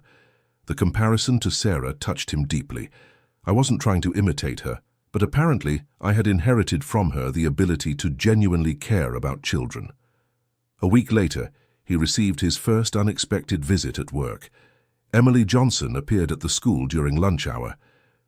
"Dad!" she shouted, running toward him. "Sweetheart, what are you doing here?" "I came to bring you lunch," she said, showing a lunchbox. "Mrs. Dorothy made it, but I wanted to bring it personally." Daniel Foster was moved by his daughter's thoughtful gesture. "You didn't have to, Emily Johnson." "I wanted to, and I wanted to see you working." They ate together in the schoolyard. Daniel Foster talking about the children he transported, Emily Johnson talking about how much she was enjoying studying at the community school. "Dad, are you happy?" she asked suddenly. "I am, sweetheart. Very happy." "Happier than you were before?" Daniel Foster thought about the question. Before, it was hard to define if he was happy or just surviving. Now he felt genuine satisfaction, a sense of purpose. Much happier, he confirmed. Mom would be proud of you, said Emily Johnson, repeating a phrase that had become common in the family. Do you really think so? I'm sure. You're doing the work she loved, taking care of children like she did. It's as if she's alive through you. The profound observation from his 10-year-old daughter touched Daniel Foster more deeply than any professional praise he could receive. Dear listener, if you're enjoying the story, please take a moment to like and especially subscribe to the channel. It helps us a lot as we're just starting out. Now continuing. After 3 months of work, Daniel Foster was already an integral part of the school community.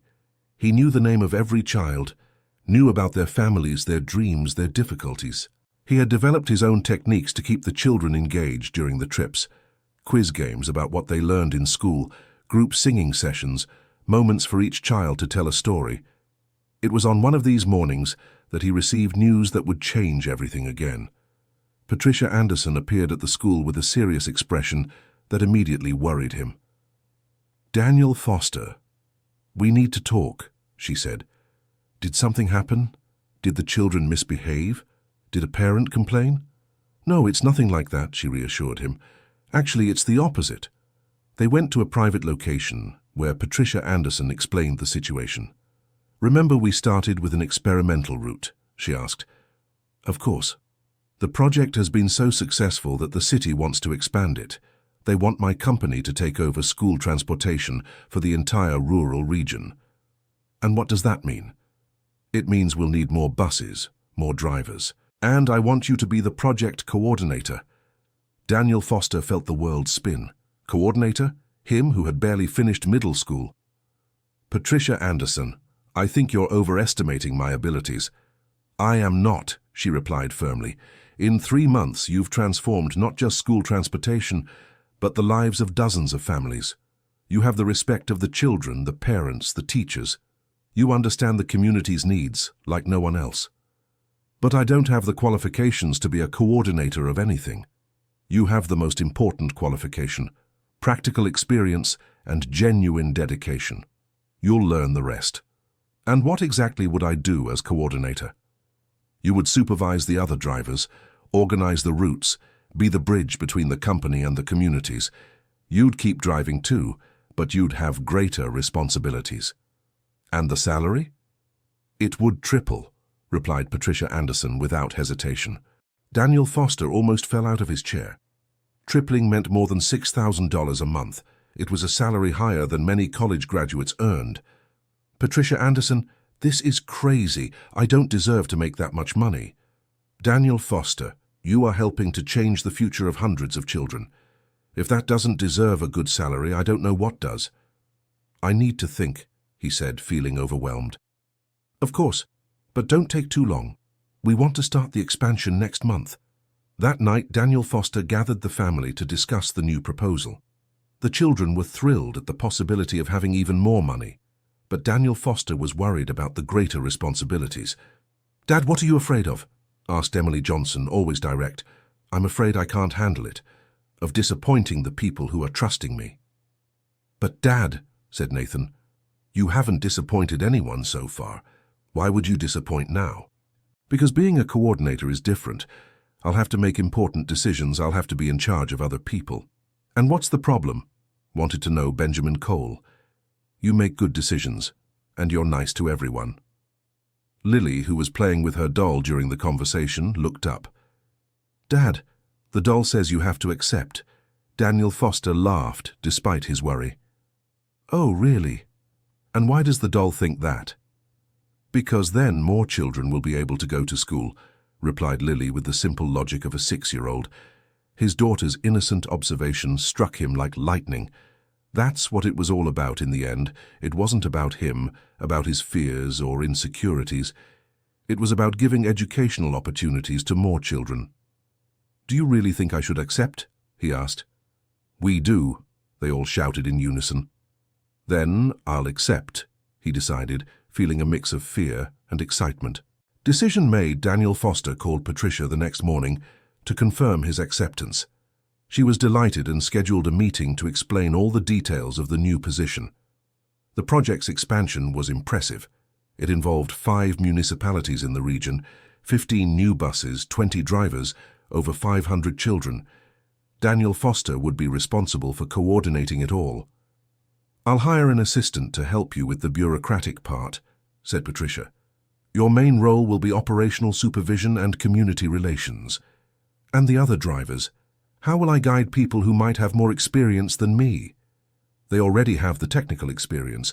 What you will teach is the human part of the job. How to connect with the children, how to make a difference in their lives."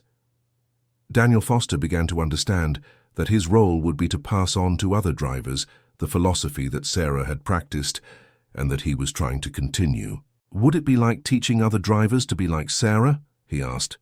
"Exactly," confirmed Patricia. "You will multiply the impact she had." The idea of multiplying Sarah's legacy through other professionals excited him.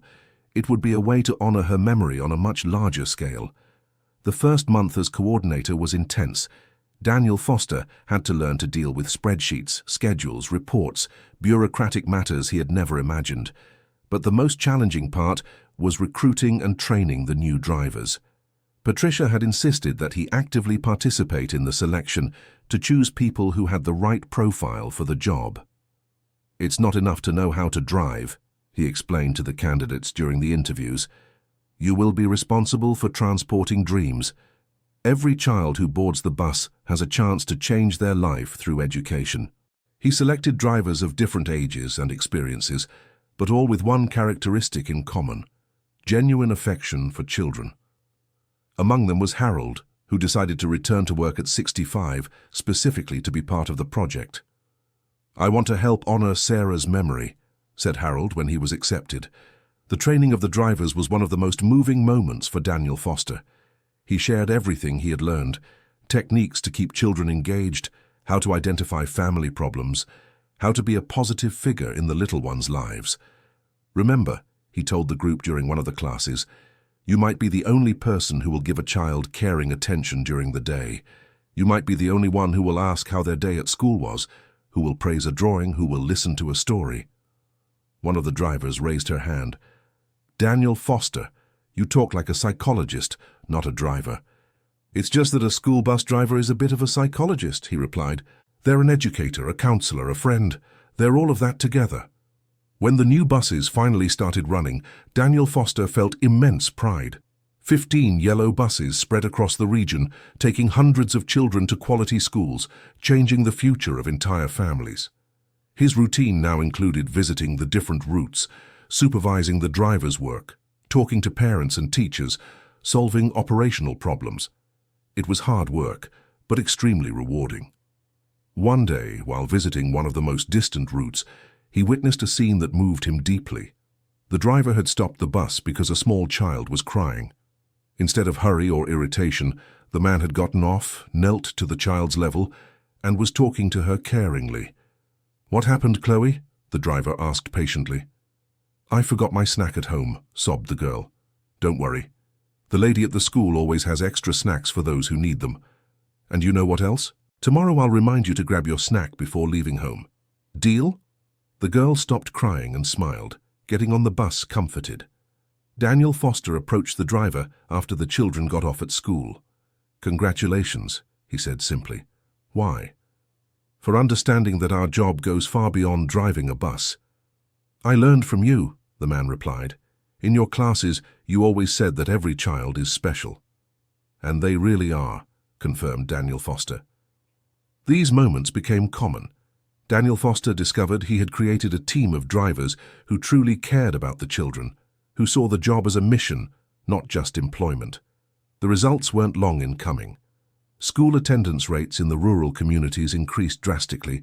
Children who used to miss classes due to transportation difficulties now had near-perfect attendance. Average grades improved. Teachers reported more motivated and engaged students. "You are making history," said the Municipal Department of Education Secretary during a meeting.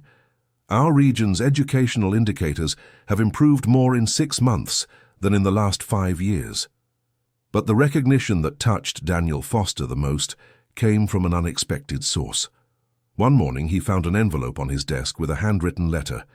"Dear Coordinator Daniel Foster, My name is Jessica Miller. Perhaps you don't remember me, but when I was 8 years old, Mrs. Sarah took me to school every day. When the project ended, I had to stop studying at a good school. Today I am 17, and I got a scholarship to a university in the capital, but I never forgot the impact Mrs. Sarah had on my life. I heard that you have resumed her project, and I want to say that this moves me very much. You are giving other children the same opportunity I had. Thank you for continuing her work. With admiration and gratitude, Jessica. Daniel Foster read the letter several times, feeling his eyes fill with tears. Jessica was one of the children whose letters he had found in the abandoned bus, one of those Sarah had transported years ago. That night he showed the letter to his children. "Dad, does this mean you're changing the future?" said Emily Johnson after reading. "No, honey. I'm helping the children change their own future. It's education that changes things. The bus is just a tool." "But an important tool," observed Nathan. "Very important," agreed Daniel Foster. Lily, now almost 7 and much more observant, asked a question that surprised everyone. "Dad, did Mommy know she was going to die?" The question caught Daniel Foster off guard. "Why do you ask that, sweetie?" "Because it seems like she left everything ready for you to continue her work, as if she knew that one day you would find the bus and do all this." Lily's profound observation made Daniel Foster reflect. Perhaps Sarah really knew instinctively that her work wouldn't die with her. Maybe that's why she had kept so many memories on the bus, so much evidence of the impact she had on people's lives. "I don't know, Lily," he answered honestly, "but I know she would be very happy to see what we're doing." "And proud," added Benjamin Cole. "Very proud," everyone agreed. 6 months after the project's expansion, Daniel Foster received an invitation he never imagined, to speak at an education conference in the state capital. "Me?" he asked Patricia when she brought the invitation. "Speak to educators, department heads, important people?" "Of course she replied. "You have the most impressive success story in the state in rural school transportation. But I don't know how to speak in public. I don't have an academic background." "Daniel Foster, you have something much more valuable than academic training. You have real results, practical experience, a true story of transformation." "And what would I talk about?" "About how school transportation can be a tool for social transformation when done with love and dedication. About how Sarah's memory inspired all this." The talk happened 3 months later. Daniel Foster had never felt so nervous in his life. The auditorium was full of teachers, educators, department heads, people with university degrees and years of academic experience. When he took the stage, his hands were shaking and his voice was choked. But then he remembered Sarah, his children, the hundreds of children who now had access to quality education because of the project. "My name is Daniel Foster," he began, "and until 2 years ago I was a garbage collector. Today I coordinate the largest rural school transportation project in the state, and it all started when I found an abandoned bus in the woods."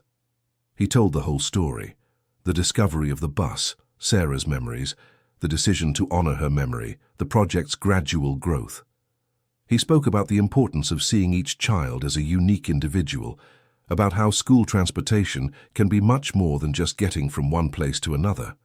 "School transportation isn't about buses," he said at the end of the talk. "It's about hope. It's about giving opportunity. It's about believing that every child has the potential to change not only their own life, but the life of their family and their community." The auditorium erupted in applause.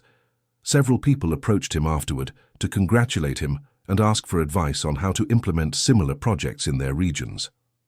"Mr. Foster," said a department head from a neighboring municipality, "would it be possible for you to help us structure a similar project in our region?"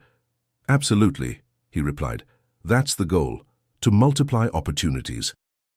In the following months, Daniel Foster became an informal consultant for several municipalities that wanted to implement humanized school transportation projects. He traveled on weekends, gave talks, trained teams, always carrying with him the philosophy he had learned from Sarah. "Dad, you're becoming famous," Emily Johnson joked on one of those occasions. "I'm not becoming famous," he corrected. "I'm spreading an important idea." "What idea?" "The idea that education is every child's right, no matter where they were born or how much money their family has." The family had also changed a lot. With the financial improvement, all the children now studied in quality schools. Emily, now 12, dreamed of becoming a teacher. Nathan wanted to be an engineer. Benjamin Cole was interested in mechanics. Tyler Ryan talked about being a bus driver like his father. Lily was still discovering her talents, but she was a happy and secure child. "Dad," Emily said one night, "I want to work with you when I grow up." "How so?" "I want to be a teacher, but I also want to help with the project. I want to make sure there's always transportation for the kids from the countryside to study in the city." "It would be an honor to have you on the team," replied Daniel Foster, moved. The idea that the project could continue through the next generation filled him with hope. Perhaps one day Emily would indeed take over part of the work, ensuring Clara's legacy would endure. 2 years after the expanded project began, Daniel faced his first major challenge, a change in the municipal administration that threatened to halt the school transportation program due to budget issues. "We can't let this happen," he said to Patricia at an emergency meeting. "There are over 500 children depending on this transportation." "I know," she replied, worried, "but if the city cuts the funding, we have no way to keep the project going." "Then we'll look for other funding sources," Daniel decided. "How?" "I don't know yet, but we'll find a way." Daniel remembered all the people who had been impacted by Sarah's work and the current project. He decided to mobilize them to pressure for the program's continuation. He organized meetings in each community, explaining the situation and asking for support. The response was impressive. Parents organized to gather petition signatures. Former students who now had stable professions offered financial contributions. Local merchants offered to sponsor part of the costs. "You see," Daniel said to Patricia after one of these meetings, "people understand the project's value. They are willing to fight for it." "But we still need more resources," she observed. "Then we'll look for larger sponsors." Daniel used his growing reputation in the education sector to seek support from companies and non-governmental organizations. He prepared a detailed project proposal, showing the results achieved and future prospects. Persistence paid off. An agribusiness company, which had been positively impacted by the increase in professional qualifications in the region, decided to sponsor the project for 3 years. "You did it," said Patricia, when she received the sponsorship confirmation. "We didn't do it," corrected Daniel. "The community did it. I just helped organize the effort." The project's continuation was celebrated in all the communities. Daniel realized he had learned an important lesson. When a project truly impacts people's lives, they themselves mobilize to protect it.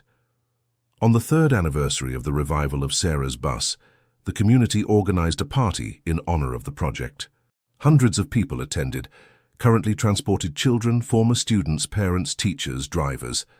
Daniel was invited to give a speech, but before he began speaking, he asked for a moment of silence in memory of Sarah. "3 years ago," he began, "I found an abandoned bus in the woods. Today, that bus and 15 others like it transport over 500 children every day. But this didn't happen by chance. It happened because a special woman planted a seed of love for education that continues to grow through all of us." He told of the thank you letters found on the bus, the stories he heard from the people Sarah had transported, how he discovered her work had changed dozens of lives. "Sarah is no longer here physically," he continued, "but her spirit lives in every child who boards our buses, in every dream we carry to school, in every future we help build." At the end of the speech, a former student of Sarah's, now a nursing graduate, stepped onto the stage with a commemorative plaque. "We would like to name this project after the person who truly created it," she said, "the Sarah Foster Humanized School Transportation Project." The plaque was installed on the first bus, the very one where it all began. Daniel Foster touched the golden letters that formed Sarah's name and felt as if she were there with them. Lily, now 9 years old, approached her father. "Dad, now Mommy will never be forgotten," she said. "Never," agreed Daniel Foster. "As long as there are children needing to get to school, her name will be remembered." That night at home, Daniel Foster gathered his children for a special talk. "Kids, you saw today how many people were helped by your mother's work. You saw how that work continues to help families to this day." "We saw, Dad," said Emily Johnson, now 14 and even more determined to become a teacher. "I want you to understand that you are also part of this story. You are the children of a person who changed many lives, and that is a responsibility." "What kind of responsibility?" asked Nathan, 15 and already showing an interest in engineering. "The responsibility to continue doing good. It doesn't have to be exactly the same work as your mother's, but whatever you do in life, remember, you can make a difference in other people's lives." "We will, Dad," promised Benjamin Cole, 13. "We learned that by watching you. And by seeing Mommy through the stories people tell," added Tyler Ryan, 11. Lily, always the most emotional in the family, hugged her father. "Dad, I want to be like Mommy when I grow up." "You already are like her, sweetie," replied Daniel Foster. "All of you have a little of her kindness." 5 years after the discovery of the bus in the woods, Daniel Foster was in his office reviewing reports when he received a special call. "Hello, Daniel Foster. This is the Department of Education." Daniel Foster nearly dropped the phone. "The Department of Education?" "Yes. How can I help?" "We would like to invite you to participate in a national commission on rural school transportation. Your project has become a national reference, and we want to expand the model to other states." It was hard to believe. The project that had started with an abandoned bus was now serving as a model for national public policy. It would be an honor," he replied, still stunned. "Excellent. We will send all the details by email. Congratulations on the exceptional work." When he hung up, Daniel Foster sat in silence for several minutes, processing the information. From a garbage collector to a consultant for the Department of Education in 5 years. It seemed impossible, but it had happened. He immediately called Patricia to share the news. "Daniel Foster, that's amazing," she exclaimed. "You deserve all this recognition." "It's not about deserving," he replied. "It's about the power of the idea, about how quality education can transform an entire region, and about your dedication to making that idea a reality." "Our dedication," he corrected, "from the whole team, from the whole community." That night, he told his children the news during dinner. "Dad, does that mean your work will help children all across the United States?" asked Emily Johnson, impressed. "God willing, yes," replied Daniel Foster. "How many children?" Wanted to know Nathan. "Thousands, maybe tens of thousands." "Wow," exclaimed Tyler Ryan. "Mum would be so proud." "She really would," agreed Lily. Daniel Foster looked at his children, all grown up, all with dreams and future prospects they would never have had if they had continued living in extreme poverty. Emily Johnson was in her final year of high school and had already been accepted into a public university to study pedagogy. Nathan was preparing for engineering. Benjamin Cole wanted to study automotive technology. Tyler Ryan talked about business administration. Lily, at 12, already showed talent for arts and education. "Do you realize how our lives have changed?" he said. "We do, Dad," replied Emily Johnson. "And we know it was because of you. It wasn't because of me. It was because of Mom who planted the seed. It was because of the community, which supported us. It was because of education, which opened doors." "But you had the courage to continue her work," insisted Nathan. "And that's why everything worked out," added Benjamin Cole. Daniel Foster smiled, feeling grateful to have children who understood the importance of teamwork, perseverance, education. 3 months later, he was in Washington, D.C., attending the first meeting of the National Commission. Seated in a room with secretaries of education from various states, university professors, public policy experts, he initially felt intimidated. But when he began to speak about his experience, he realized he had something valuable to contribute. Practical knowledge about how to make a difference in the real lives of children and families. "The key isn't just in the transportation," he explained to the commission. "The key is in understanding that each child is unique, that each family has its specific needs, that the driver can be an educator too." "Can you give us practical examples?" asked one of the experts. Daniel Foster told story after story about shy children who gained confidence with the driver's kindness, about families whose lives changed because their children were able to study at a better school, about entire communities transformed by the arrival of quality education. "This is much more than transportation," observed a Secretary of Education. "It's social development." "Exactly," agreed Daniel Foster. "Quality education changes not only the child's life, but the entire families and the communities." At the end of the meeting, he was invited to lead a pilot project in 5 U.S. states, adapting the model of the Sarah Foster Project to different regional realities. "Daniel Foster," said the commission coordinator, "your experience shows that sometimes the best public policies are born from the initiative of ordinary people who refuse to accept inequality as normal." "I'm not an ordinary person," replied Daniel Foster. "I'm just someone who had the privilege of knowing a special person and trying to continue her work." Back in Springfield, he found his family eager to know the details of the trip. "So, Dad, how was it in Washington, D.C.?" asked Emily Johnson. "Unbelievable, honey. We're going to help take Mom's project across the entire United States." "Really?" exclaimed the children almost in unison. "Really? I'm going to coordinate pilot projects in 5 states. "Does that mean we're moving?" asked Lily, worried. "No, sweetie. I'll travel a few times a month, but our home base remains here. This is our home. This is where it all began." "Thank goodness," sighed Tyler Ryan. "Our friends are here, our school, our neighbors. And Mom's bus," added Lily. Daniel Foster smiled. The original bus was still running, transporting children every day. He was like a living symbol of the transformation that had happened in their lives. In the 2 years that followed, Daniel Foster traveled across the United States, implementing humanized school transportation projects. He encountered very different realities, from river communities in the Everglades to rural areas in the Midwest. But he always found the same pattern. When school transportation is done with dedication and care, educational outcomes improve dramatically. "The formula is simple," he would explain in his talks.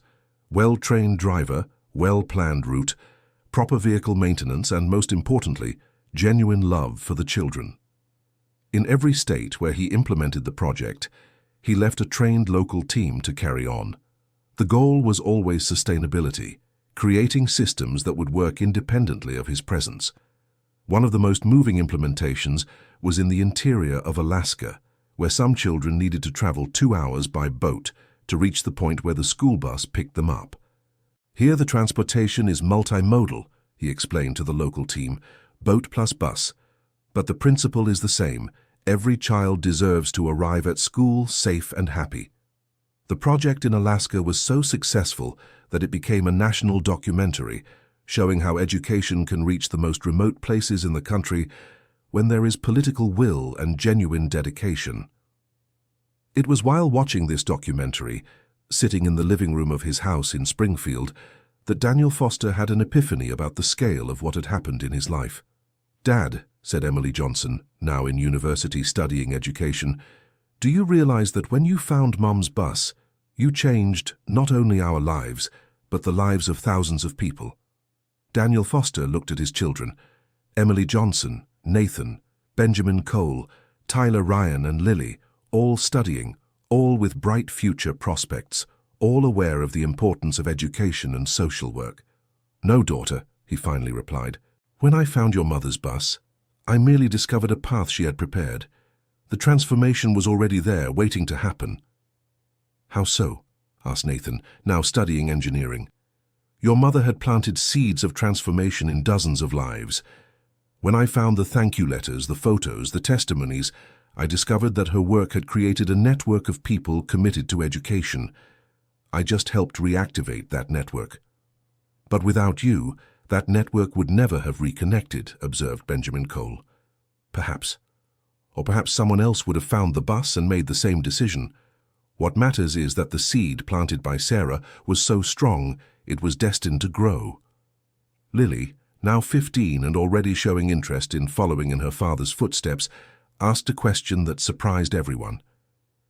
"Dad, do you think Mom knew all this was going to happen?" Daniel Foster thought about the question for a few minutes. He remembered all the evidence Sarah had left on the bus, the carefully kept letters, the organized contacts, the detailed records of each child.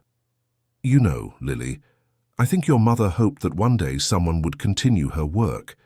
Maybe she didn't imagine it would be me, but she left everything organized as if she knew it was necessary to preserve those memories. As if she knew that one day they would be important, added Tyler Ryan. Exactly, agreed Daniel Foster. That night, after everyone had gone to sleep, Daniel Foster walked to the backyard of the house and looked toward the woods where it had all begun. The original bus was still there, now in perfect condition, transporting the third generation of children from some families.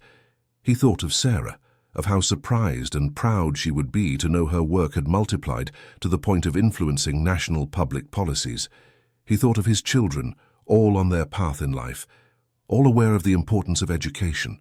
He thought of the hundreds of professionals he had trained, spread across the United States, continuing the philosophy of humanized school transportation. But mostly, he thought about how life can take unexpected turns. 5 years earlier, he was a desperate trash collector, trying to survive with 6 children in a society that seemed to have no place for them. Today, he was nationally recognized as a rural education specialist, a consultant for the federal government, a sought-after speaker. The transformation had been so radical that sometimes it felt like a dream, but it wasn't a dream. It was the result of hard work, a supportive community, seized opportunities, and, most importantly, the legacy of love left by Sarah. The next morning he received a phone call that would bring another surprise. Daniel Foster. This is UNESCO, the United States office. Yes? How can I help? He replied, already accustomed to official calls, but still impressed by each one. We would like to invite you to present the Sarah Foster Project at an international conference on rural education in Washington, D.C., United States. Daniel Foster, who until a few years ago had never left Illinois, was now invited to speak abroad about his experience. It would be an honor, he replied, trying to control his emotion. Excellent. We will send all the details. Congratulations on the extraordinary work you have developed. When he shared the news with his family, the reaction was pure euphoria. Dad, you're going to travel to the United States, exclaimed Lily, amazed. I am, he confirmed, still somewhat in disbelief. Does that mean Mom's project will be known worldwide? Asked Tyler Ryan. At least in North America, replied Daniel Foster. Emily Johnson, always practical, made an important observation. Dad, you have to take pictures of the original bus, of the first children transported, of the community. People need to see that all of this is real. Good idea, daughter, he agreed. And you have to tell the story from the beginning, added Nathan, how it all started with the discovery of the abandoned bus. The trip to Washington, D.C. was remarkable. Daniel Foster had never imagined he would be at an international conference, speaking to educators from dozens of countries about his experience. His presentation was titled, From Trash to Hope: How an Abandoned Bus Transformed Educational Policies in the United States. He told the whole story, from the day he found the bus to the current results of the project. The reaction of the international audience was extraordinary. Educators from various countries were interested in adapting the model to their local realities. Representatives of international organizations offered support to expand the project. Mr. Foster, said a German educator after the presentation, your story shows how simple solutions can have enormous impacts when there is genuine dedication, and how the memory of one person can transform into public policy, added a French representative. The most important thing, replied Daniel Foster, is that quality education should not be a privilege for those who live in the city. Every child deserves access to the best education possible.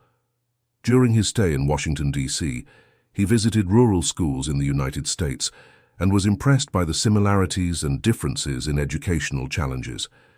The basic questions were the same anywhere in the world: how to ensure children in remote areas have access to quality education.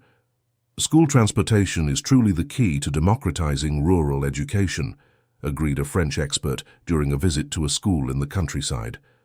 Back in the United States, Daniel Foster brought back invitations to implement similar projects in 3 Portuguese-speaking African countries. The Sarah Foster Project was going international. "Dad, will Mom's work now help children in Africa too?" asked Lily when he told them about the invitations. "It seems so, sweetie," he replied, still processing the international scope the project was gaining. "Mom would be so proud," said Tyler Ryan. "She really would," everyone agreed. In the following months, Daniel Foster divided his time between the United States and trips to the Philippines, Kenya, and Jamaica, adapting the humanized school transportation model to African realities. In the Philippines, he worked with communities where some children walked 3 hours to get to school. Implementing a rural school transportation system completely changed attendance rates and academic performance. "It's like magic," said a Filipino teacher. "The children arrive rested, on time, happy, before they arrive too tired to learn." In Kenya, the challenge was adapting the project to a difficult geography, with poor roads and long distances. But the basic principle remained. Drivers trained to be educators too, not just transporters.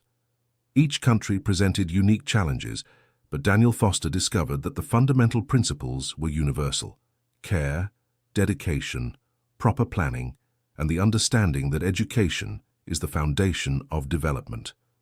3 years after the first international trip, Daniel Foster was in his office when he received a call that would change his life once again. "Daniel Foster, this is from the White House. The White House, the presidency." "Yes?" "You have been selected to receive the National Medal for Educational Excellence, the country's highest honor in the field of education. The ceremony will be next week in Washington, D.C. Daniel Foster needed to sit down. The country's highest educational honor. For a former garbage collector who discovered his calling by chance. "It's a tremendous honor," he managed to say. "You deserve it, Daniel Foster. Your work has transformed rural education in the United States and is influencing other countries. Congratulations." When he told his children the news, the emotion was overwhelming. Emily Johnson, now a graduate in pedagogy and already working on the project, cried with joy. "Dad, this is recognition for everything you've done," she said. "For everything your mother planted, and that you helped me harvest," he corrected. "No, Dad," said Nathan, now a newly graduated engineer. "You deserve this recognition. It was your courage and dedication that made it all happen." The ceremony for the National Medal for Educational Excellence was on a sunny October day. Daniel Foster was nervous but proud. The whole family was present, as well as Patricia, Harold, Mrs. Dorothy, and several other community members who had supported him from the beginning.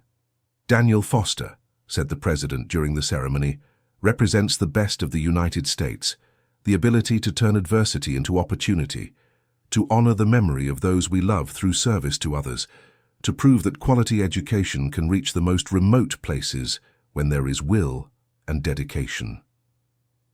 When he received the medal, Daniel Foster thought of Sarah. How impressed she would be to know that her garbage collector husband was being honored by the president. "This honor is not mine," he said in his acceptance speech. "It belongs to Sarah Foster, a school bus driver who planted seeds of transformation that continue to grow. It belongs to all the drivers, teachers, parents, and children who are part of the Sarah Foster Project. It belongs to all the people who believe that education can change the world." After the ceremony, a journalist approached for an interview. "Mr. Daniel Foster, what is the greatest lesson you've learned on this journey?" Daniel Foster thought about the question. There were so many lessons, so many discoveries, so many transformations.